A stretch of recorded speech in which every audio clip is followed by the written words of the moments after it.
Hi friends, എല്ലാവർക്കും എൻ്റെ നമസ്കാരം.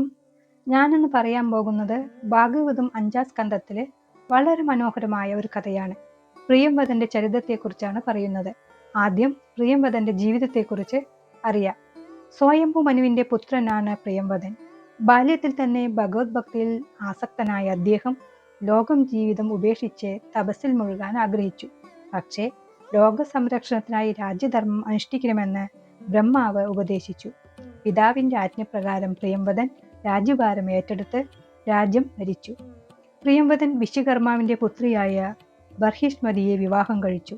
അവളിൽ തനിക്ക് സമാനരായ 10 പുത്രന്മാരും ഊർജ്ജസ്വതി എന്ന പുത്രിയും ഉണ്ടായി. പുത്രന്മാരിൽ കവി, മഹാവീരൻ, സവൻ എന്ന 3 പേർ ജന്മന ജിതേന്ദ്രിയരായിരുന്നു. അവർ ബാല്യം മുതലേ ആത്മവിദ്യയിൽ പരിശ്രമിച്ച് ശ്രീ വാസുദേവനെ നിരന്തരം ഭജിച്ച് മുക്തരായി. പ്രിയംവദന്റെ മറ്റൊരു ഭാര്യയിൽ ഉത്തമൻ, താമസൻ, രൈവതൻ എന്ന 3 പുത്രന്മാരുണ്ടായി. അവർ ക്രമത്തിൽ 3, 4, 5 എന്ന മന്വന്തരങ്ങളിൽ മനുക്കളായി ഭവിച്ചു. ഊർജ്ജസ്വതി എന്ന പുത്രിയെ ശുഗു മഹർഷി വിവാഹം കഴിച്ചു. അവരുടെ പുത്രിയാണ് ദേവയാനി. പ്രിയംവദൻ ഗൃഹാസക്തനെ പോലെ ഭാവിച്ചുകൊണ്ട് ധർമ്മം തെറ്റാതെ അനേകം സംവത്സരം രാജ്യം ഭരിച്ചു.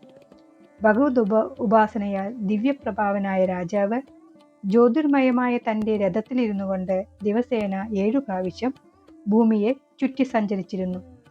ആ തേർചക്രങ്ങളുടെ തടങ്ങൾ 7 സമുദ്രങ്ങളായും ഇടയിലുള്ള ഭൂമി 7 ദ്വീപുകളായും ഭവിച്ചു. ജംബു, പ്ലക്ഷം, ശാൽമലി, കുശം, ക്രൗഞ്ചം, ശാഖം, പുഷ്കരം എന്നിവയാണ് ആ 7 ദ്വീപുകൾ. ആ 7 ദ്വീപുകൾക്ക് അധിപന്മാരായി യഥാക്രമം അഗ്നീന്ദ്രൻ, യിദ്മജിഹ്വൻ, യജ്ഞബാഹു, ഹിരണ്യ തേജസ്, ഘൃതപൃഷ്ടൻ, മേധാതിഥി, വിധിഹോത്രൻ എന്ന 7 പുത്രന്മാരെയും നിയമിച്ചു. ധർമ്മപരമായി രാജ്യം നടത്തിയ ശേഷം പ്രിയംവദൻ എല്ലാം ഉപേക്ഷിച്ച് വീണ്ടും തപസ്സിലേക്ക് മടങ്ങി.